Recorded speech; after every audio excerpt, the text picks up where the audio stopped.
ഒരു ചായ ചോദിച്ചിട്ട് നേരെ എത്രയായി?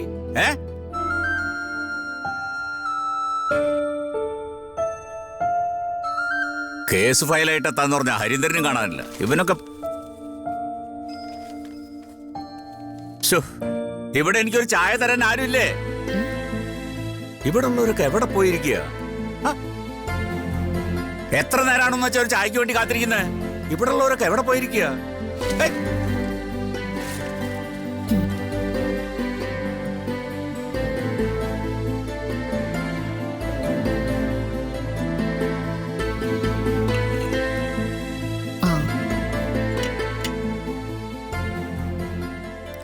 തലസ്ഥാനത്ത് ഹൈക്കോടതി ബെഞ്ചിനായി മുറവിളി ശക്തമാകുന്നു. കേട്ടിട്ടുണ്ട്, കുറേ കേട്ടിട്ടുണ്ട്.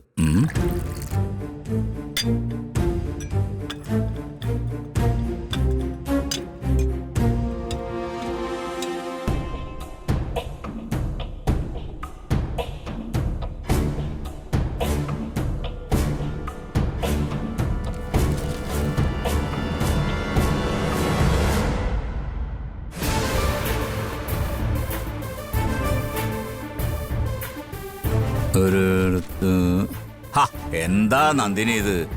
ഒരു ചായ ചോദിച്ചിട്ട് നേരെ എത്രയായി?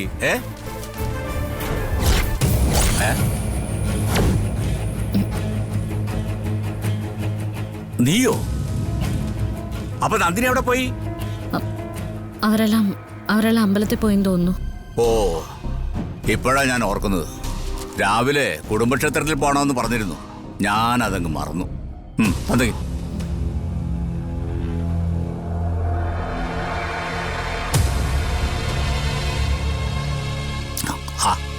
കൊള്ളാലോ.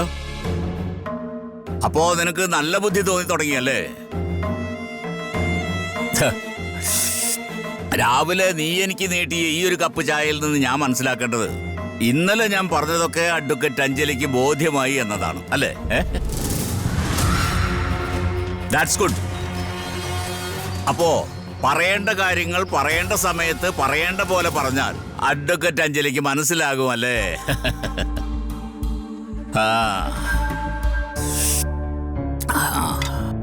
ഇനി ഈ ശംഖുചക്രത്തിലെ ചില ചിട്ടവട്ടങ്ങൾ കൂടി പഠിക്കേണ്ടി വരും. അല്ല, അത് നമുക്ക് വഴിയെ പഠിക്കാം.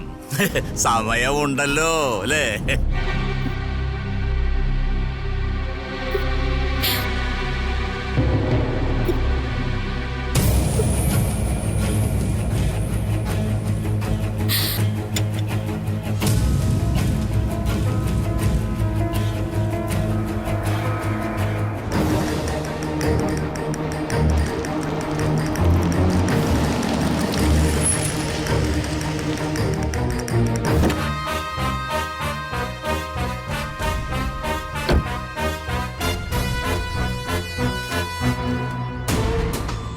എന്താടോ ഹരി ഇത്? തന്റെ നാട്ടിലൊക്കെ 7 മണി എന്ന് പറഞ്ഞ 8:30 ശേഷമാണോ? സോറി സാർ, ഒരല്പം ലേറ്റ് ആയി പോയി. ഞാൻ പറഞ്ഞ ഡോക്യുമെന്റ്സ് ഫയലൊക്കെ കൊണ്ടുവന്നിട്ടുണ്ടോ? ഉണ്ട് സാർ, എല്ലാം ഈ ഫയലിലുണ്ട്.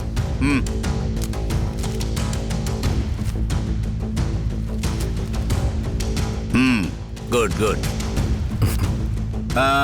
അപ്പൊ ഇതിന്റെ ഫെയർ കോപ്പി ഇന്ന് തന്നെ ഡ്രാഫ്റ്റ് ചെയ്യാൻ നമ്മുടെ ജാസ്മിനോട് പറഞ്ഞോളൂ, കേട്ടോ? ഓക്കെ, ശരി സാർ. സാർ, പിന്നെ അടുത്ത ആഴ്ചയാണ് കാർത്തിക് പദ്മ കേസിന്റെ സിറ്റിംഗ് വെച്ചിരിക്കുന്നത്. ആ മുരളി മാപ്പുസാക്ഷിയായ സ്ഥിതിക്ക് നമുക്ക് പുതിയ ചില സ്ട്രാറ്റജീസ് എന്തായാലും പരീക്ഷിക്കേണ്ടി വരും. ആ അഡ്വക്കേറ്റ് അഞ്ജലിയെ പൂട്ടാൻ നമുക്ക് എന്തെങ്കിലുമൊക്കെ ഉടനെ ചെയ്തേ പറ്റൂ sir. She's dangerous. Oh really? Okay, then ഞാൻ നോക്കട്ടെ എന്താ ചെയ്യാൻ പറ്റുമെന്ന്. ഇവിടെ ആരുമില്ലേ? ഒരു ചായ കൂടി വേണം.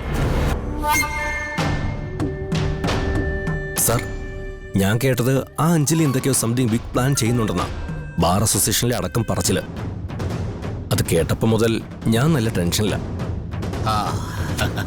അവളുടെ മുമ്പിൽ നമ്മൾ ഈ കേസ് തോറ്റാൽ പിന്നെ പലരുടെ മുമ്പിൽ നമുക്ക് തല നിവർത്തി നിൽക്കാൻ പറ്റില്ല. ശരിയാ, നമുക്ക് തല നിവർത്തണമെങ്കിൽ ആ അഡ്വക്കേറ്റ് അഞ്ജലി തോറ്റ് തൊപ്പിയിട്ട് നമ്മുടെ മുന്നിൽ വന്ന് ദാസിപ്പണി ചെയ്യണം, അല്ലേ ഹരീന്ദ്ര? എങ്കിൽ പിന്നെ ആ ദാസിപ്പണി ഇപ്പോഴേ തുടങ്ങിയിട്ടുണ്ടെന്ന് തനിക്കൊന്ന് കാണിച്ചു തരട്ടെ.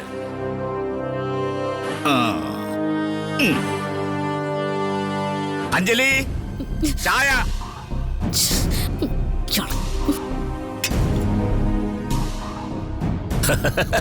ഇപ്പൊ വരും.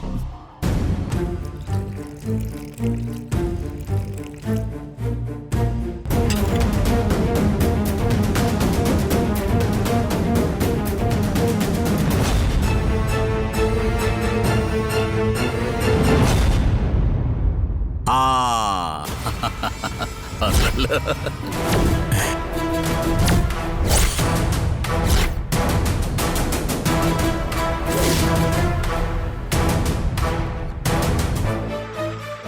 കൈക്കൂലിയായിട്ട് ജോബ് ഓഫർ ചെയ്തെന്നും ഈ അഞ്ജലിയെ പിന്തിരിപ്പിക്കാൻ നിങ്ങക്ക് സാധിക്കില്ല. ആ പെൺകുട്ടി മൊളസ്റ്റേഷൻ ഇരയായിട്ടുണ്ടെന്നുള്ളത് സത്യമാണ്. അവളോട് അങ്ങനെ പെരുമാറിയവന് ശിക്ഷ വാങ്ങിച്ചു കൊടുക്കാൻ ഏതറ്റം വരെ ഞാൻ പോകും. ജയിക്കാൻ വേണ്ടി ഞാൻ പോരാടും. ഇതെന്റെ പ്രതിജ്ഞയാണ്. ഇനി നമുക്ക് കോടതിയിൽ വെച്ച് കാണാം. That's all.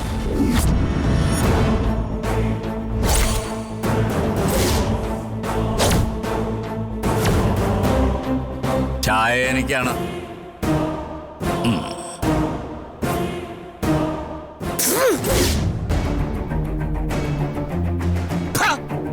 ഇങ്ങനെയാണ് ഒരു ചായ ഇടുന്നത്. കടുപ്പമില്ല, മധുരമില്ല, ഒരുമാതിരി വാർത്ത വെള്ളം പോലെ. നേരാമണ്ണ ഒരു ചായ ഇടാൻ പോലും അറിയാത്ത നിന്നെ വിശ്വസിച്ച് ഞാൻ അങ്ങനെ എന്റെ അടുക്കള പറഞ്ഞേൽപ്പിക്കും? ഇങ്ങനൊരു വൃത്തികെട്ട ചായ ഞാൻ എന്റെ ജീവിതത്തിൽ കുടിച്ചിട്ടില്ല.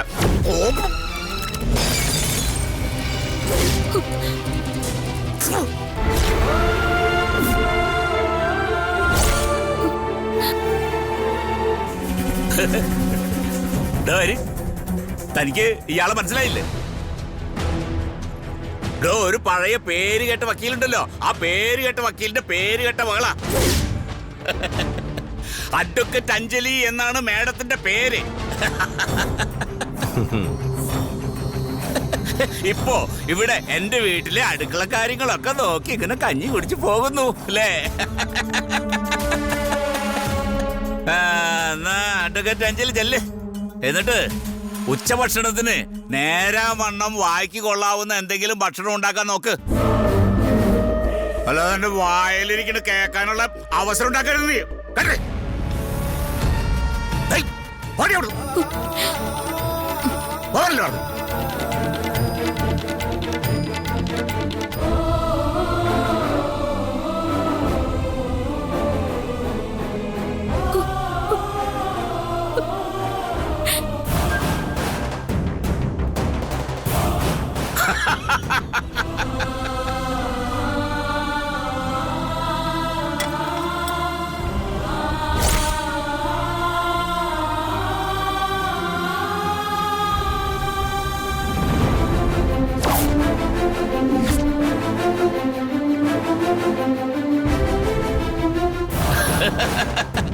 കാർത്തിക് പത്മ കേസിലെ അഡ്വക്കേറ്റ് അഞ്ജലിയുടെ ആ ബിഗ് പ്ലാൻ എന്താണെന്ന് ഇപ്പൊ കണ്ടല്ലോ.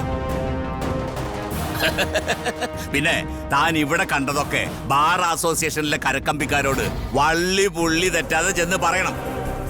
മനസ്സിലാവുന്നുണ്ടോ എനിക്ക്? അല്ല സർ, ശരിക്കും ഇവിടെ എന്തൊക്കെ നടക്കുന്നേ? എനിക്കിതൊന്നും വിശ്വസിക്കാൻ പറ്റുന്നില്ല സർ. വിശ്വസിക്കണം, വിശ്വസിച്ചേ പറ്റൂ. പിന്നെ താനിതൊന്നും കണ്ട് ഓവർ എക്സൈറ്റഡ് ആവണ്ട. ശംഖുചക്രത്തിലെ അഡ്വക്കേറ്റ് രാഘവനുണ്ണിയുടെ കളികളെല്ലാം താൻ ഇനി കാണാനിരിക്കുന്നേ ഉള്ളൂ. താൻ മാത്രമല്ല, അഡ്വക്കേറ്റ് അഞ്ജലി അല്ല പിന്നെ.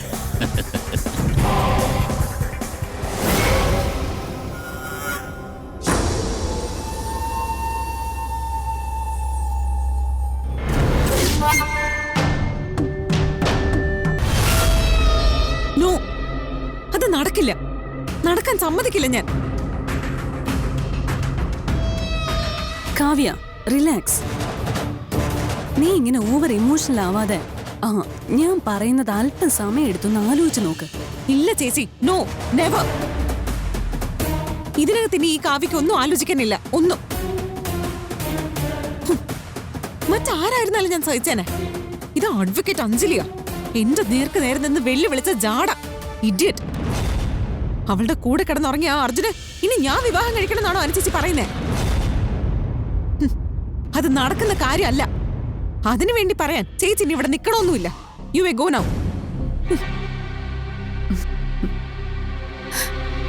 അയ്യോ എന്റെ മോളെ, എനിക്ക് മനസ്സിലാവും നിന്റെ ഫീലിങ്സ്. പക്ഷെ ഞാൻ പറഞ്ഞത് അർജുനെ കാവ്യ വിവാഹം കഴിക്കണമെന്നല്ല. വിവാഹം കഴിക്കണമെന്ന് വാശി പിടിക്കണമെന്നാ.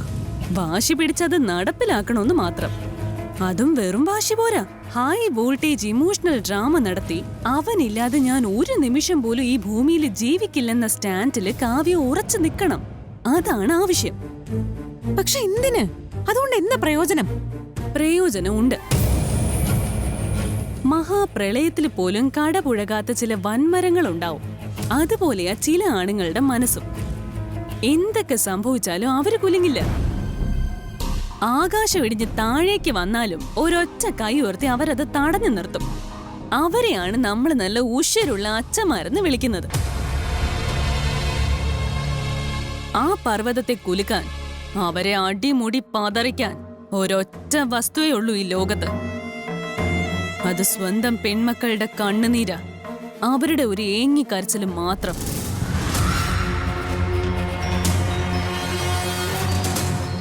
സത്യം പറഞ്ഞ അങ്ങനെ ഒരു അച്ഛനെയാ ഞാൻ ഈ വീട്ടിലോട്ട് കയറി വന്നപ്പോ കണ്ടത്.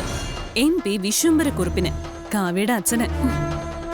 അച്ഛൻ എന്നെ ജീവനാ, അതെനിക്കറിയാം. ചേച്ചി പറയാൻ വന്നത് എന്താണെന്ന് പറ.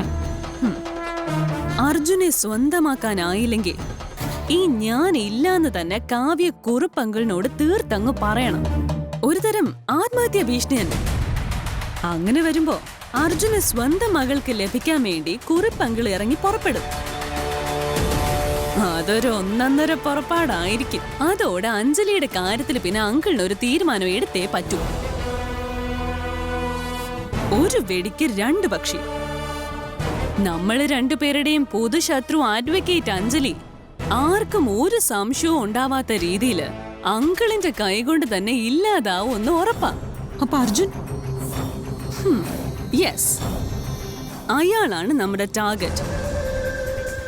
അഞ്ജലിയുടെ മരണശേഷം മറ്റു നിവർത്തിയൊന്നും ഇല്ലാതെ വരുമ്പോ അയാൾക്ക് പിന്നെ നിന്റെ കഴുത്തിൽ താലി കെട്ടാനായി വന്ന് നിൽക്കേണ്ടി വരും. അല്ലെങ്കിൽ കുറുപ്പങ്ങൾ അയാളെ കൊണ്ടുവന്ന് നിർത്തും. ശംഖചക്രത്തിലുള്ളവരും ഹാപ്പി. അങ്ങനെ ഒഫീഷ്യലായി തന്നെ നിങ്ങൾ തമ്മിലുള്ള കല്യാണ മണ്ഡപം ഒരുങ്ങും. എന്തിന്? ഇതാണ് എനിക്ക് മനസ്സിലാവാത്ത. എന്നെ വേണ്ടെന്ന് പറഞ്ഞ അഞ്ജലിക്കൊപ്പം പോയ അർജുനെ ഞാൻ എന്തിന് വിവാഹം കഴിക്കണം? അവിടെയല്ലേ മോളെ കഥയിലെ ട്വിസ്റ്റ് കിടക്കുന്നേ. നീ തോക്കിനുള്ളിൽ കയറി വെടിപൊട്ടിക്കാതെ. മണ്ഡപത്തില് മുഹൂർത്തത്തിന് തൊട്ടു മുമ്പ് ജനങ്ങൾക്ക് മുന്നിൽ വെച്ച് അർജുൻ നിന്റെ നേരെ നീട്ടുന്ന താലി നീ പിടിച്ചു വാങ്ങി ദൂരെ എറിയുന്നു. എന്നിട്ട് അവനെ സ്വീകരിക്കാൻ എനിക്ക് സൗകര്യമില്ലെന്ന് കാവ്യ വിശ്വംഭരക്കുറുപ്പ് പ്രഖ്യാപിക്കുന്നു.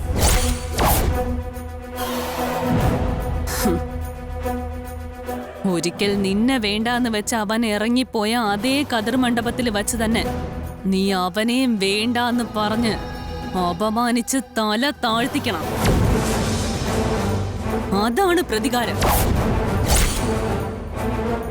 എന്തു പറയുന്നു? നിന്നെ വേണ്ടാന്ന് വെച്ച് അവന് അഞ്ജലിയെ കെട്ടാനായി ഇറങ്ങി പുറപ്പെട്ടപ്പോ നീ അനുഭവിച്ച വേദനയും അപമാനവും എത്രത്തോളം രൂക്ഷമായിരുന്നു എന്ന് നീ തന്നെ അവന് കാണിച്ചു കൊടുക്കണം. ഒരുപാട് മോഹിച്ച അവൻ കൈവിട്ടു പോയപ്പോ സങ്കടവും അപമാനവും കൊണ്ട് നീ ഭ്രാന്തിന്റെ വക്കിലെത്തിയില്ലേ? അതേ ഭ്രാന്ത് അർജുന് വരണം. അതാണ് പ്രതികാരം. എന്താ വേണ്ടേ അത്?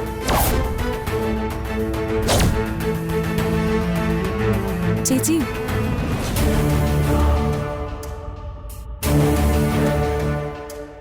വേണം. നിന്റെ ചേച്ചിയാ പറയുന്നേ. നീ എനിക്കൊപ്പം നിന്നാ മതി. എല്ലാത്തിനും ഞാൻ വഴി കണ്ടിട്ടുണ്ട്. എല്ലാത്തിനും.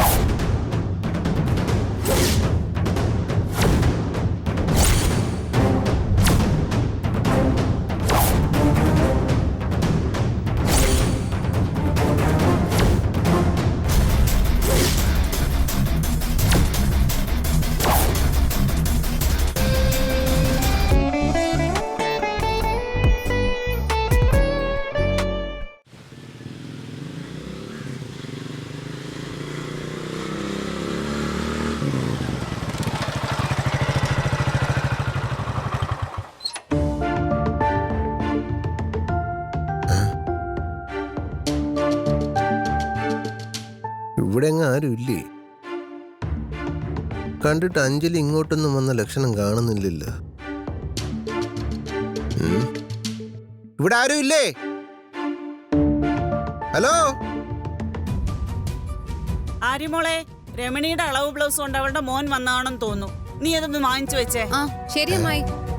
രമണിയുടെ അളവ് ബ്ലൗസ് ഇവരെന്തൊക്കെ ഈ പറയണു?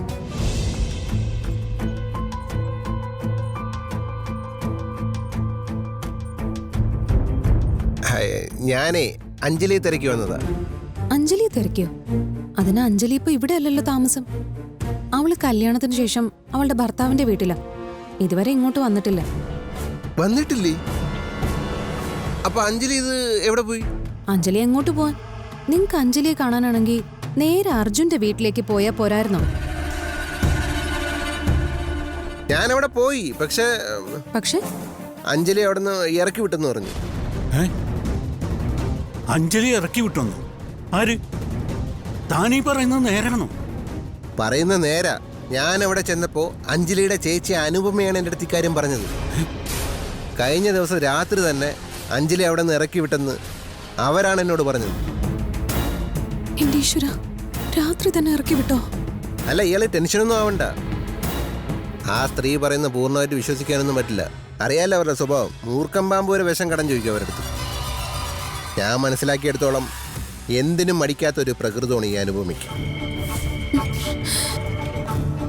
അതുകൊണ്ട് എനിക്കൊരു ഉൾഭയം, ഇനി എങ്ങാനും അവര് നമ്മളെ അഞ്ജലിയെ വല്ല അപകടത്തിലും പെടുത്തി കാണും. അഞ്ജലിക്ക് അപകടം പറ്റിയെന്നോ? എന്ത് പറ്റി എന്റെ കൊച്ചിന്? അവളിപ്പോ എവിടെയാ? ആശുപത്രിയിലാണോ? അയ്യോ അമ്മായി, അഞ്ജലിക്ക് അപകടമൊന്നും പറ്റിയിട്ടൊന്നുമില്ല. അഞ്ജലി ഇപ്പൊ അവളുടെ ഭർത്താവിന്റെ വീട്ടിലില്ല. ദേ, ഇങ്ങോട്ട് പോരുവോ മറ്റോ ചെയ്തിട്ടുണ്ടോന്ന് അറിയാൻ വേണ്ടിട്ടാ ഈ ചേട്ടൻ ഇങ്ങോട്ട് അന്വേഷിച്ചു വന്നത്. അഞ്ജലി ഭർത്താവിന്റെ വീട്ടിലില്ലേ? പിന്നെ അവൾ എങ്ങോട്ട് പോയി? ഇനി ആ ചെറുക്കൻ അവളെ ചതിച്ച് വിളിച്ചിറക്കി കൊണ്ടുപോയിട്ട്. പ്ലീസ്, ഇനിയെങ്കിലും നിങ്ങളുടെ ഇത്തരം തെറ്റിദ്ധാരണകൾ മാറ്റണം. അർജുൻ ഒരു ചതിയനോ വഞ്ചകനോ ഒന്നുമല്ല. വളരെ നല്ലൊരു മനുഷ്യനാ, വളരെ നല്ലൊരു ചെറുപ്പക്കാരൻ. ഇവിടെ ഇരിക്കുന്ന ഈ സ്കൂട്ടർ ഉണ്ടോ? ഇതിന്റെ പിന്നിൽ മറ്റൊരു കഥയുണ്ട്. അഞ്ജലി വിറ്റ ഈ സ്കൂട്ടർ അഞ്ജലി പോലും അറിയാതെ അവക്ക് തന്നെ തിരികെ കൊടുക്കാനും പിന്നീട് അവക്ക് ആവശ്യമായ സമയത്ത് താങ്ങായും തണലായും നിൽക്കാറുണ്ടായിരുന്ന ഒരു ചെറുപ്പക്കാരന്റെ ഇഷ്ടത്തിന്റെ കഥയുണ്ട്.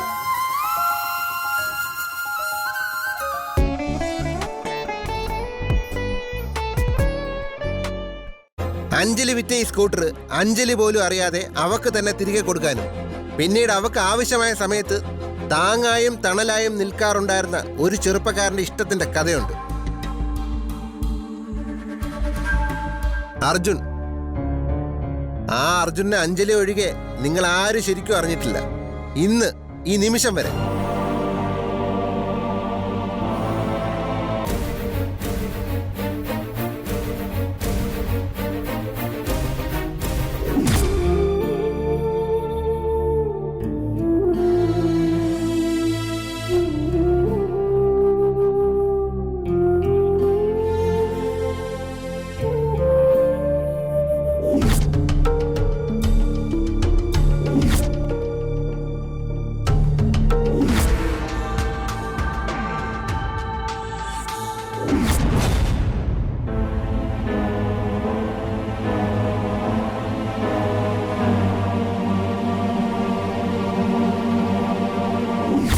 ജീവിതത്തിൽ അർജുൻ അഞ്ജലിയെയും ഈ കുടുംബത്തെയും തൻ്റെ ഹൃദയത്തോട് ചേർത്ത് നിർത്തിയത് അവളോടുള്ള കറകളഞ്ഞ ഇഷ്ടം കൊണ്ട് മാത്രമാണ്.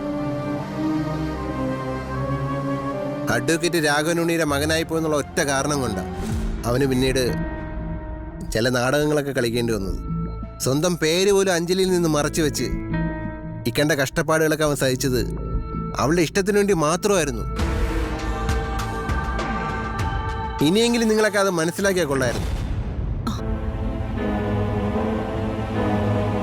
ഇവിടെ അവിടെയൊക്കെ വലിയ പൊട്ടിത്തെറി ഉണ്ടായെങ്കിലും അഞ്ജലി ആ വീട്ടിൽ ചെന്ന് കയറിയപ്പോൾ പ്രശ്നങ്ങളെല്ലാം തീരുമെന്നാണ് ഞാൻ കരുതിയത്. പക്ഷെ ആളിപ്പോൾ അവിടെ ഇല്ല, എവിടെയാണെന്ന് അറിയേയില്ല. അതാണ് പ്രശ്നം. ശിവരാമേട്ടാ, എല്ലാം കേട്ടിട്ടും നിങ്ങൾ ഇങ്ങനെ ഒന്നും മിണ്ടാതെ നിന്നാലോ? നമുക്കൊന്ന് പോയി അന്വേഷിക്കണ്ടേ അവളെ? ദേ, അവൾക്ക് എന്തെങ്കിലും പറ്റിയ പിന്നെ ജീവിച്ചിരിക്കില്ല ഞാൻ, പറഞ്ഞേക്കാം. അന്നേരത്തെ നാണക്കേട് സങ്കടം കൊണ്ട് അവളെ ഈ വീട്ടിൽ നിന്ന് ഇറക്കി വിട്ടത് ഞാൻ തന്നെയാ എന്ന് കരുതി എന്റെ കൊച്ചിനൊരു ആപത്ത് വന്നാ ഞാൻ സഹിക്കില്ല. ഛീ, മതി, നിർത്ത്. അഞ്ജലിയുടെ കാര്യത്തിൽ പറയാനുള്ളതൊക്കെ ഞാൻ മുമ്പേ പറഞ്ഞു കഴിഞ്ഞിട്ടുള്ളതാ. അവള് തന്നിഷ്ടപ്രകാരം വിവാഹം കഴിച്ച് അവളുടെ ഭർത്താവിന്റെ വീട്ടിലേക്ക് പോയി. അതോടെ ഈ വീടിനെയും വീട്ടുകാരെയും സംബന്ധിച്ച് അഡ്വക്കേറ്റ് അഞ്ജലി ഒരടഞ്ഞ അധ്യായമാണ്. അതിനി എന്ത് സെന്റിമെന്റ്സ് പറഞ്ഞും ആരും തുറക്കാൻ നിൽക്കണ്ട. ആരും.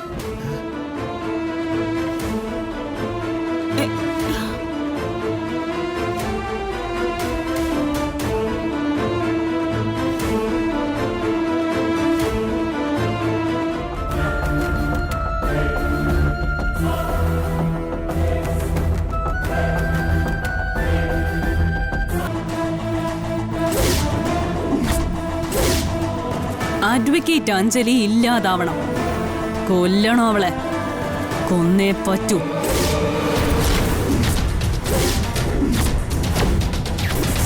അവര് പറഞ്ഞതും ഞാൻ കേട്ടതും ഒക്കെ ശരി തന്നെയാണ്. ഇനി അറിയേണ്ട ഒന്ന് മാത്രമാണ്, അഞ്ജലിയെ അവരെന്ത് ചെയ്തു എന്ന്.